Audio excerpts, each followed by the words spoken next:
जिक्र कर रहे होंगे, तस्वीरें आ चुकी हैं। थोड़ी देर पहले की ज़रूर तस्वीरें हैं, लेकिन ये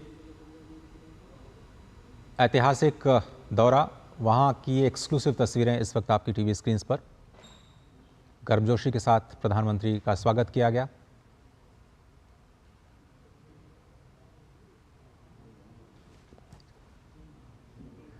और ये तस्वीरें खुद अपने आप में इतिहास हैं। यात्रा ऐतिहासिक, मुलाकात ऐतिहासिक। ऐतिहासिक इसलिए क्योंकि आज से पहले ऐसी तस्वीरें आपने देखी नहीं होंगी, क्योंकि ये पहली द्विपक्षीय राजनयिक यात्रा है प्रधानमंत्री की, भारत की किसी भी प्रधानमंत्री की ब्रुनेई दारुसलाम की। और अब से थोड़ी देर पहले की ये तस्वीरें हैं जहां पर दोनों राजनेता द्विपक्षीय वार्ता करते हुए स्पष्ट नजर आ रहे हैं। और उसके बाद जो प्रतिनिधिमंडल स्तर की वार्ता हुई, उसमें अत्यंत महत्वपूर्ण क्षेत्रों पर चर्चा इस वक्त हो रही है। ये तस्वीरें थोड़ी देर पहले की हैं, जब प्रधानमंत्री आज रॉयल पैलेस पहुंचे। बंदर सेरी बेगावान ब्रुनेई से ये तस्वीरें हम आपके लिए स्पेशल तौर पर लेकर के आए हैं। और ये दूसरा दिन है प्रधानमंत्री नरेंद्र मोदी की 3 दिनों की इस यात्रा का। पहली बार भारत और ब्रुनेई के बीच में प्रतिनिधिमंडल स्तर की वार्ता होनी है। इस दौरान दोनों देशों के बीच में समझौता ज्ञापन पर हस्ताक्षर और इसका आदान प्रदान किया जाएगा। साथ ही इससे पहले सुल्तान के परिवार के साथ भी प्रधानमंत्री मोदी ने अनौपचारिक मुलाकात की। और आज दोपहर प्रधानमंत्री के सम्मान में भोज का आयोजन किया जाएगा। उसके बाद दोपहर को ब्रुनेई से वो सिंगापुर के लिए रवाना होंगे।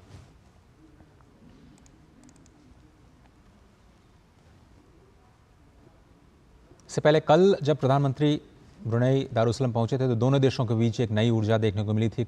खुद क्राउन प्रिंस ने जाकर के उनका स्वागत किया। इसकी तस्वीरें आज के अखबारों में थोड़ी देर पहले हमने आपको दिखाई। राजनयिक संबंधों के 40 वर्ष पूरे हो रहे हैं और दोनों देशों के बीच संबंधों को नई ऊंचाइयों पर ले जाने में मदद मिलेगी।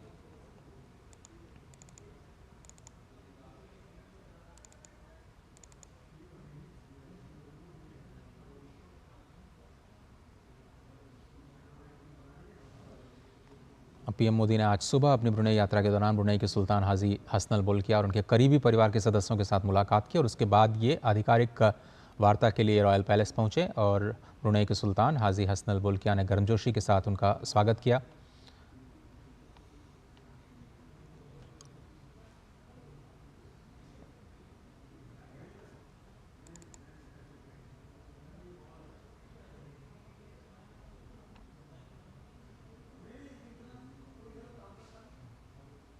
और ये तस्वीरें इतनी महत्वपूर्ण हैं, जिस तरह से ये तस्वीरें डेलीगेशन लेवल टॉक्स की हैं, प्रतिनिधिमंडल स्तर की वार्ता। जिस तरह से हम बता रहे थे कि विदेश मंत्री एस जयशंकर साहब और राष्ट्रीय सुरक्षा सलाहकार अजित डोभाल जी प्रधानमंत्री के साथ इस बहुत ही महत्वपूर्ण बैठक में हिस्सा लेने के लिए वहाँ पर ब्रुनेई पहुँचे हैं। और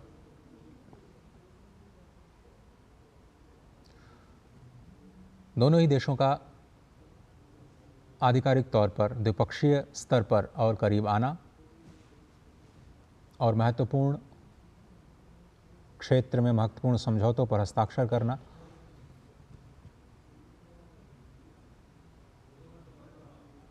और समझौते पत्रों का आदान प्रदान एक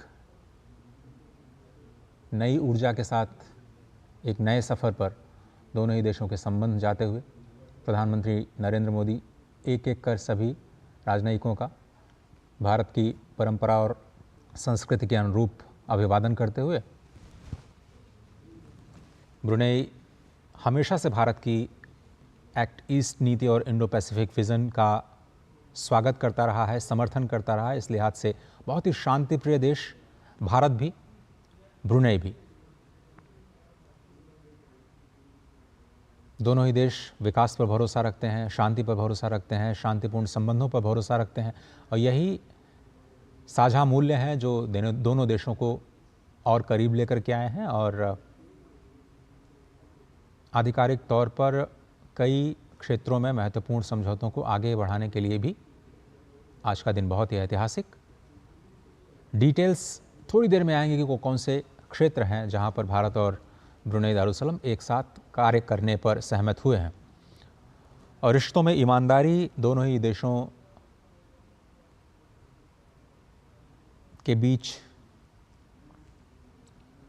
हर तरह के संबंधों को आगे बढ़ाने का एक महत्वपूर्ण धुरी के रूप में आप देख सकते हैं इसे। और दोनों ही देशों का जो नज़रिया है विश्व के प्रति वो एक जैसा नज़र आता है, इस लिहाज से कि हम सभी के साथ समान व्यवहार, समान दूरी बनाए रखना चाहते हैं, किसी भी एक पक्ष में झुके हुए दिखना नहीं चाहते हैं। ये ब्रुनेई की भी अपनी खुद की रणनीति और आसियान के सदस्य के तौर पर ब्रुनेई का हमेशा से भारत को समर्थन मिलता रहा है और आसियान के साथ जो सहयोग है उसका जो विस्तार, जिसको हम look east policy, act east policy जिसे हम कहते हैं, उसकी नीतियों को ब्रुनेई का समर्थन। रक्षा, स्पेस, ऊर्जा, प्रौद्योगिकी और हेल्थ सेक्टर में पहले से ही हमारे समझौते हैं और आज जिन नए समझौता ज्ञापनों पर हस्ताक्षर हुए हैं उसकी जानकारी अब से थोड़ी देर में हम आपको देंगे।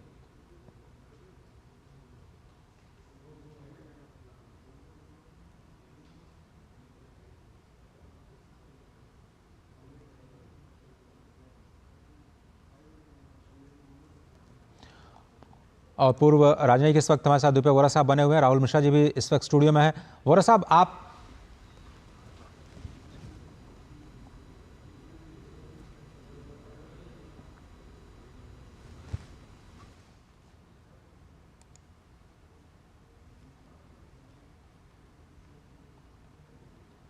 और आपको याद होगा प्रधानमंत्री मोदी ने लगातार ये कहा कि उनके तीसरे कार्यकाल में जो गति होगी वो 3 गुनी गति से आपको काम करते हुए दिखाई देंगे। और इसलिए आपने देखा कि लगातार जब से तीसरी बार प्रधानमंत्री मोदी सत्ता में आए हैं तब से भारत को विकसित भारत बनाने का जो लक्ष्य रखा है 2047 तक, उसकी दिशा में कैसे महत्वपूर्ण कदम बढ़ाए जाएं उसको लेकर के हर मोर्चे पर काम करते हुए दिखाई दे रहे हैं।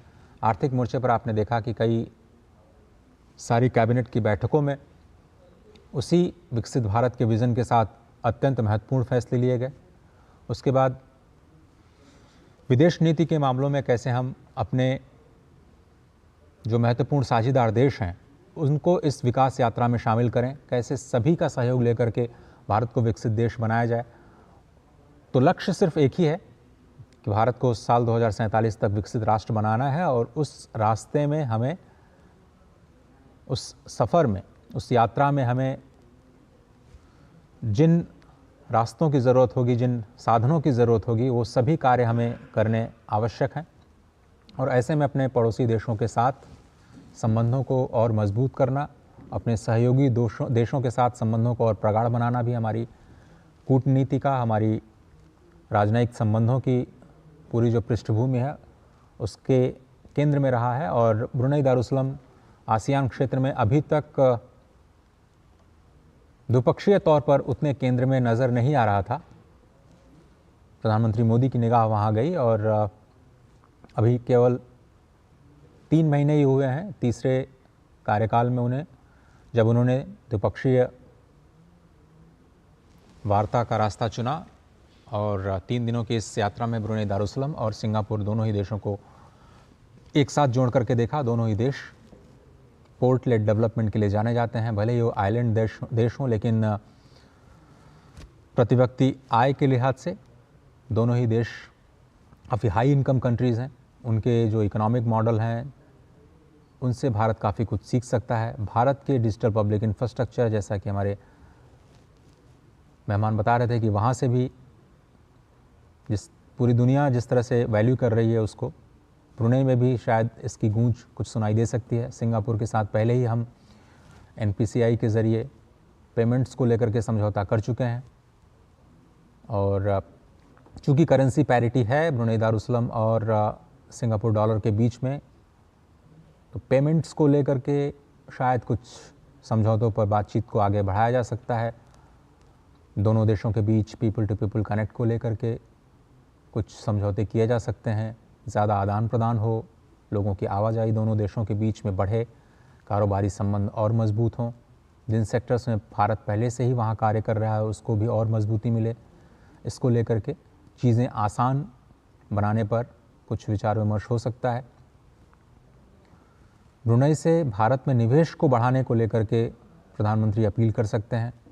पोर्ट लेड डेवलपमेंट, भारत के इंफ्रास्ट्रक्चर में इन्वेस्टमेंट को लेकर के ब्रुनेई का आह्वान किया जा सकता है।